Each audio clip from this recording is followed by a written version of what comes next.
Welcome to Health Alert. I'm Pam Butler. Today we're going to talk about running for health, and joining me is Kyle Wilkes. He's Executive Director of the YMCA of Greater Tulsa. Welcome to the program. Welcome, Pam. How are you doing today? I am doing just fine. This is a fascinating subject because we need to know a lot about it, especially for our children. Yes, ma'am. And that's where I want to start with you. How early in general should we look at children exercising? You know, sometimes people sort of advertise these programs for infants and moving their little legs and arms, and some people say, well, that's ridiculous, but you tell us. Yes, ma'am. The kids that can start at any age when it comes to exercising, where you see some restrictions is where they get into their strength conditioning as far as working with the weights and being on the weight room, but as far as kids being active as far as exercise, they can start at any point in time. We have a great challenge here in our state of Oklahoma with our obesity rate. We have programs throughout the community, including at the YMCA, which focus on kids that are ages 2 through 5 that are already having challenges with high blood pressure, already have issues with diabetes. Oftentimes parents think, as these kids have a little bit of the love fat, if you will, that is normal, but it's important to be able to identify those issues, to be able to see a doctor, and to be able to get exercise for your medicine. The exercise for a prescription is a very common way to address these issues with kids when they're young. So as soon as they are able to get up and moving, then that's able to get their heart rate going, and that's good for them to exercise. You know, that's a really good point, because no matter what community you're in, because this show is seen in various communities, that's something to consider, especially with the YMCAs or YWCAs that are pretty much throughout the country. That's right. That you can look at those particular programs that they have to assist your children as well as yourself with exercise and fitness and the proper way to go about doing these things. That's correct. That's correct. Okay, now let me ask this other question. When we think about our kids then, sometimes we don't think about proper shoes or anything like that. Tell us a little bit about that for our children. Well, it's important for kids to wear athletic shoes whenever they're going to exercise. You know, if you look at throughout the course of the day, the shoes that you wear, you know, 85 to 95% of the time you're wearing the shoes that you and I are probably wearing right now. It could be just a traditional shoe, could be a loafer, it could be a type of shoe that's not meant, an athletic shoe that's not necessarily meant for running. So it's important that you focus on, during those times of heavy exercise, to be able to have a comfortable shoe that's going to allow the support for the child to be able to continue to grow, because as they're young, when they're running and they're exercising, they're developing their muscles, they're strengthening their bones, and doing so properly with the right support is a very important step. And if you don't have those type of pieces in place, then it could challenge you as you grow up and have some issues you have to address in the future. Are there things in general in terms of shoes and fit, in terms of when you sort of look at buying them or trying them on? I mean, throughout the day, because that's what brought that to my mind. Yeah, sure. Throughout the day, your feet do kind of swell as you're walking and doing all these kinds of things. So sometimes they tell you just for normal shoes, you should probably buy them near the end of the day versus at the beginning of the day, because you know, they'll start hurting you later because you're on your feet. Is that the same concept or similar with running shoes? It is the same concept, and you know, Fleet Feet is one of the sponsors we have for the Route 66 Marathon, and they're a wonderful avenue to be able to go in and to get your feet assessed to figure out what works best. You know, people have different width of feet. People have different arches, and so when you look at the diversity in folks and their feet and how they are going to need that type of support in their shoe, it's important they look at those type of things. And oftentimes people don't. Oftentimes people just buy what looks the best or a certain particular brand, and that may not meet their need.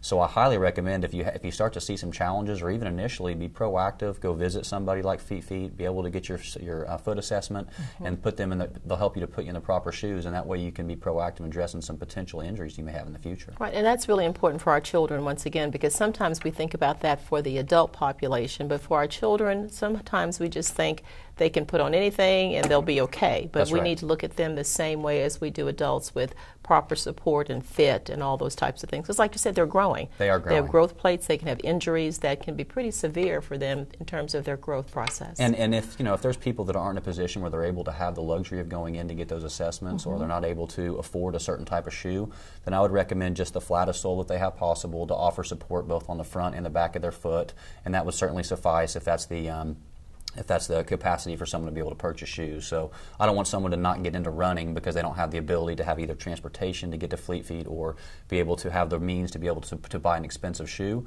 Okay. But if there are certainly just a regular shoe with just a flat surface, if there's no other option, would suffice and be better than having a kid in a dress shoe or in a sandal or something along those lines. Right. Now let me ask about clothing, especially for children, because I'll tell our viewers now in our other segments we will talk about adults. Okay.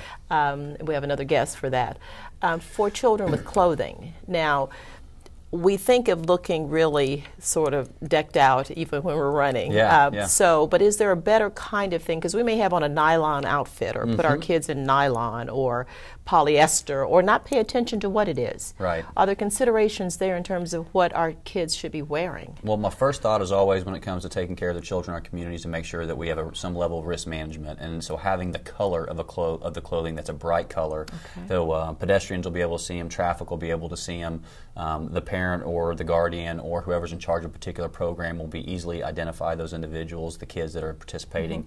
So I would start with the focus being on color.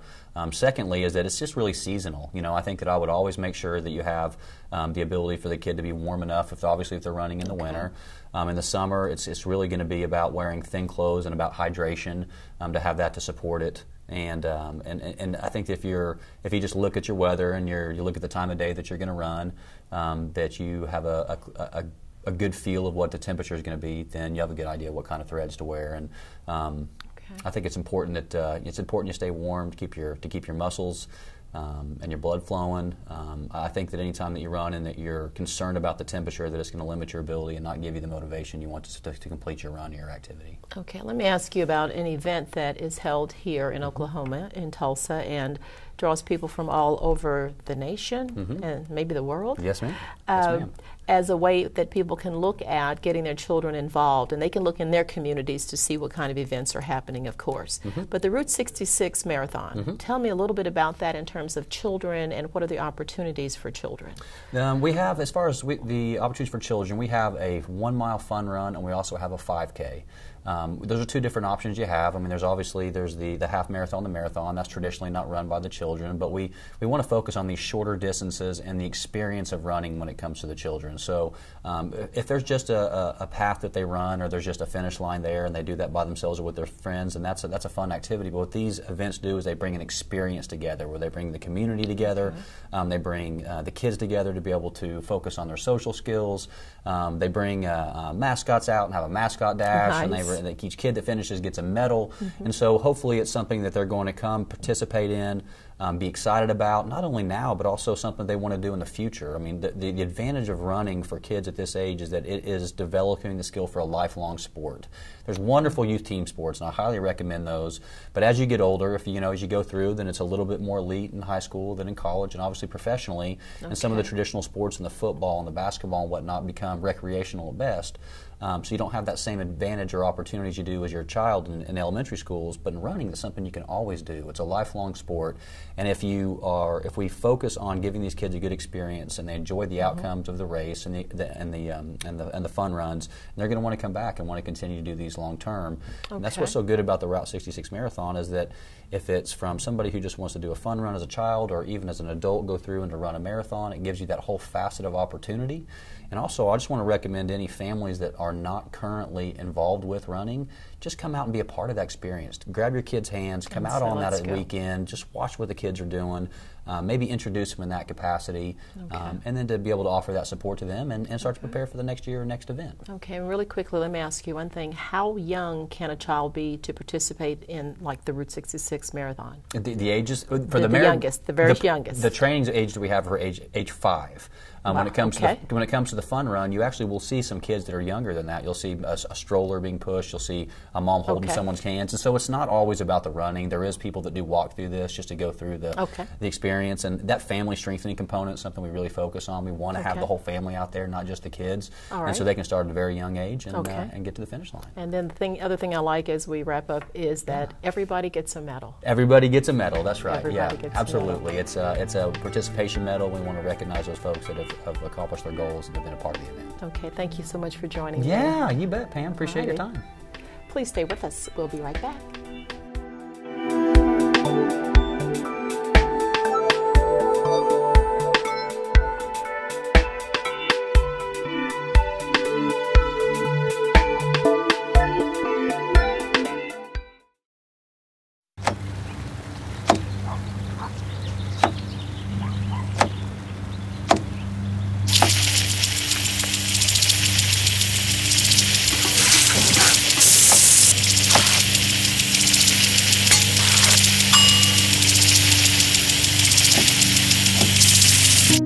kitchen surfaces, utensils, and hands with soapy water. 1 in 6 Americans will get sick from food poisoning this year. Keep your family safer. Check your steps at foodsafety.gov.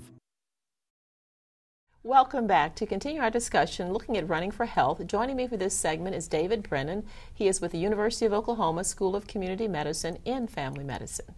Welcome to the program, David. Good to be here, Pat. Yes, now I've had you on before many times, and this is always exciting to have you back again. It is. I love to come back and talk to you about running and fitness and health and wellness, and it's just wonderful to see you again. Exactly. So let's jump right in. Let's look at the adults, because with Kyle in our first segment, we kind of focused on children, although I'll bring up a few things in relation to them.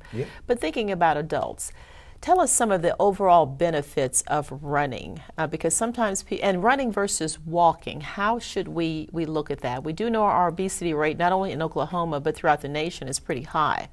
Correct. So tell us about that. Well, correct. Well, running and walking really have seen a resurge in that activity. I think people are beginning to realize that they can do it within their means. And when you think about it, you know, we've always had those skills. You know, if you consider, you know, looking back over the years, perhaps some of the hunter-gatherer tribes that were using running and walking just to get from A to B. This was long before we had horses and cars. So there's this intrinsic nature in us to be runners and walkers. And so I think we're seeing more of a surge for just the joy of walking and running. But it is an excellent fitness activity, because anytime we want to do aerobic activity, we're looking at large muscle groups, rhythmic contractions for extended periods of time. And our body was designed to do those activities, and that's running and walking. Okay, now when we think about that,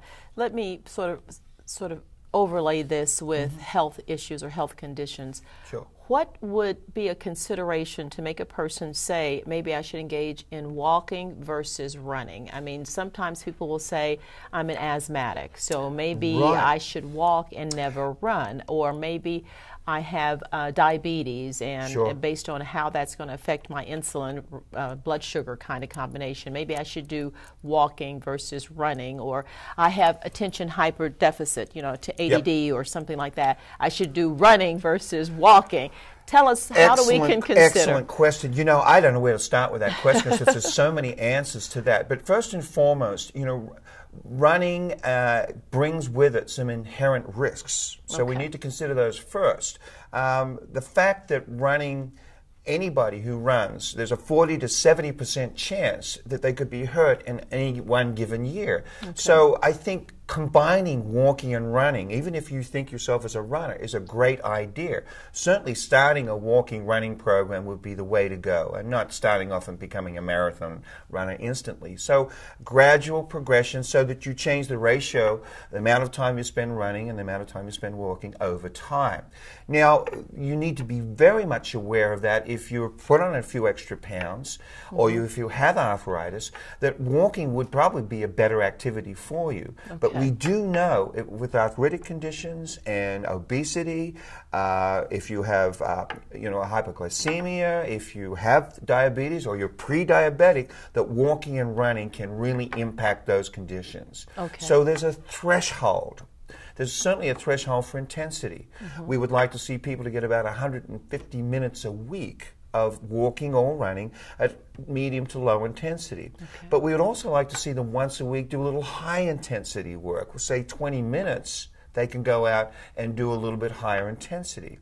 Bottom line is, just 10 minutes of walking will make a difference. 10 minutes per day. Yes, that would be the minimum threshold. If you can get to 10 minutes, you're beginning to impact your body's endurance system. Preferably, as I said, 150 minutes a week of just walking, with one of those sessions of about 20 to 30 minutes being vigorous. Now let me ask this question. Before a person begins a walking or running regimen, should they try to see their healthcare provider in terms of getting their heart status checked out, or especially if they're younger? Sometimes people younger say, I don't need that. Well, I think younger people, certainly if there's a history of heart disease in the family, or if they have another condition that might preclude heart disease, such as diabetes, that they should get their systems checked. And that could be taken care of with an annual physical, and then they could be referred to, say, a lab like ours, where we do a full human performance test and come up with heart rates and an exercise prescription that would match both their orthopedic limits as well as their cardiovascular limits. Okay. And that's important, that there is a minimum threshold, and that's usually about 55% of your max that you can start, and 65% if you're a little fitter. And just, it's the talk test. If you can go out and walk and talk for 10 minutes, that's a great place to start. Okay, because some of those things, too, in terms of getting your systems assessed and your heart rate, when you're working at your maximum capacity, you're actually burning more calories, or your body's benefiting at a greater rate. Is that not correct? This is true, but I really try to get people to avoid worrying about calories out. I think what I'd like to do the first 30 to 90 days of somebody starting an exercise program, particularly running and walking, is that they adopt that behavior. So if our goal is 3 to 4 days a week, try to accumulate 150 minutes a week, then that's really what we want to do. It doesn't really matter how hard it is. It's establishing behavior first. And then over time, and that timeline should be about 2 years, you will reach your ideal weight if you do two things. Keep that exercise regimen going, and then be a little more mindful on eating. And of course, that's another topic we could get into. Correct. But I have to say, as women, and maybe men too, I don't want to be sexist or anything, those calories are important. They are. So sometimes that can be a great motivator as you are watching what you're eating, you're exercising faithfully, whether you're running. In our next segment, we're going to talk about a marathon again, the Route 66. But if we're doing that, then we are going to reach those goals versus being disappointed, like I did all that and I'm still this. Absolutely, but we must be careful when we're looking at weight loss as a motivation for exercise. That tends to be a little hard to do. Most people fail because they don't give it enough time. Over the long haul. Over the long haul. Yes. The American College of Sports Medicine says if you can maintain a 15-pound weight loss over a 2-year period, that is a successful program, as opposed to rapid weight loss over, say, 6 to 12 weeks, that in fact would not be sustainable given those changes in your eating patterns. No, it's not, because sometimes we get into a starvation mode more so, and then the body starts to retain everything, thinking it's being starved, and like you're saying, you can gain more weight back than what you originally set out to lose. So Pam, if someone was going to ask me which would I start first, the diet or the exercise, obviously I'd probably say both, but which would be more important? Exercise. Because a couple of things happen. Your metabolism can go up, but more importantly, your intrinsic motivation, this internal motivation, when you accomplish something, when you master something, can push you forward into other areas of health behavior change. And truly, you can reduce your risk for heart attack or heart disease by at least 50%, just simply by walking 150 minutes a week. Okay, well, we're going to take a really quick break, and I want to come back and then focus on what we should wear, shoes, other considerations, and then move into our marathon. So stay put. Sure will. And you stay put. We'll be right back.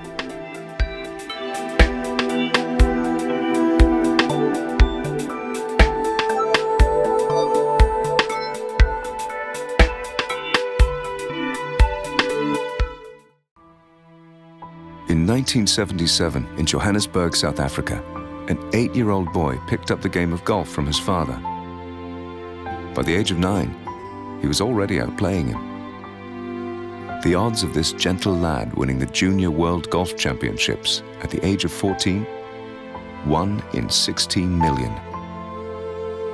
The odds of that same boy then making it to the US and European Pro Golf Tours, 1 in 7 million. The odds of the Big Easy winning the Open Championship once and the US Open Championship twice, 1 in 780 million. The odds of this professional golfer having a child diagnosed with autism, 1 in 110. Ernie Els encourages you to learn the signs of autism at autismspeaks.org. Early diagnosis can make a lifetime of difference.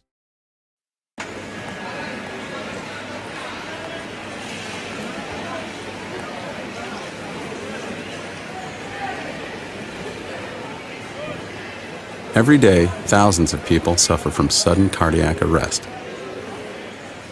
Would you know how to help? Or would they be all alone? Learn what to do at heartrescuenow.com.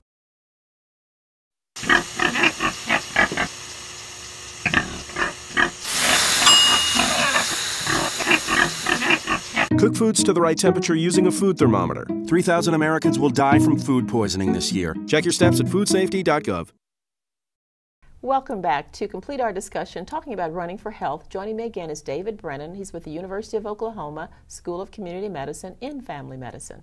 Let's jump right in. Now, before I start looking at shoes and things of those considerations, I want to finish up with a few things we were talking about. Risk in terms of what kinds of injuries or what do you need to do? I mean, we hear about leg cramping and we hear about shin splints and we hear about all kinds of things. Tell us a little bit about some of the risk. Okay, there's two types of risk. There's cardiovascular risk, which certainly need to be cleared with your physician if you haven't been exercising, or if you're older, over 50 or over 40, if you're a male, and that certainly should be done. And it's a very simple thing to do. You either see your physician. If you're working with an exercise professional, they'll usually have a screening tool that will help you there.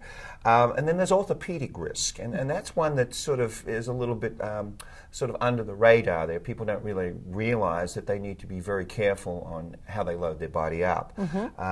Most people can tolerate about 5% increases in their work, but many people can't. And so I think there's a lot of things people can do to minimize that risk. Most injuries are caused either by one of two things or both. Training errors, meaning that the training was not appropriate for the person, and then secondly, biomechanics or movement errors. And you put those two together, you can see why we have such a high incidence of injury in running. In particular. Then tell me about shin splints, because I have heard a lot about those, and I think I've gotten some from time to time, but how do we end up with them? Well, shin splints is really a very generic term for an injury that's sustained in the lower extremity. And most of those injuries are impact related. We believe now that the foot is more than just a passive participant in a shoe. The big paradigm shift now is treating the foot like a sensory organ, that it gives sensory input to the hip, knee, and ankle, and that the shoe may in fact be getting in the way. That's yet to be proven with some prospective studies. But I think what we're seeing is that by changing the environment, by not just going out and repeating miles after miles in the same pair of shoes, the same running conditions, we're having people run in bare feet for a little bit. We're having people run in minimalist shoes. We're having people actually strengthen the muscles in the foot so that the shoe can still be there to protect the foot, but the foot, the knee, and the ankle are more working together. And that's why we probably have such a high injury rate, is perhaps we were doing some things that we thought with the shoes that were helping us, in fact were hurting us. So in relation to that then, for adults as well, we talked about that with children with Kyle, but for adults too, the kinds of shoes that you buy are important, and to get the proper fit, the proper support, as well as how you warm up prior to running and or walking. Again, yes, and I did say that earlier, that it's a combination of training errors and biomechanics. The shoe does have a part in the biomechanics, and so does the training has a part in the injury component. And we're seeing more and more people now following scientifically based training programs, and we see more and more people actually coming into our lab here in Tulsa, where we actually film them in high speed and before they start their programs, and try to be a little proactive with their injury potentials. Okay, now let me ask this and sort of segue into this with the Route 66 Marathon. I talked with Kyle about that in relation to children in the first segment. For adults, how do you access the Route 66 Marathon, and are there different levels of activities or running events within that? Are there age ranges? So if a person was 50 or 60 or 70 if they wanted to participate? Tell me a little bit about that. Certainly. I mean, the marathon, it's actually the week before Thanksgiving each year, really has opened up to everybody. It's really a big community event. It's a series now. They actually have a half marathon as well as a marathon. Okay. They have a quarter marathon, and I think they even have a fun run. So everybody can participate at whatever level they feel is appropriate for them. I really think that it should be a long-term goal for anybody if they want to run a marathon or walk a marathon. I think you start obviously with a 5K and begin to see where you are there, draw a little line in the sand for your performance, and then begin to work on longer distances. But I would say a 2-year period would be a good timeline if you were starting from ground zero to attempt a marathon. So if you're thinking to to run a marathon and it's only 12 weeks away, that might be cut a little close.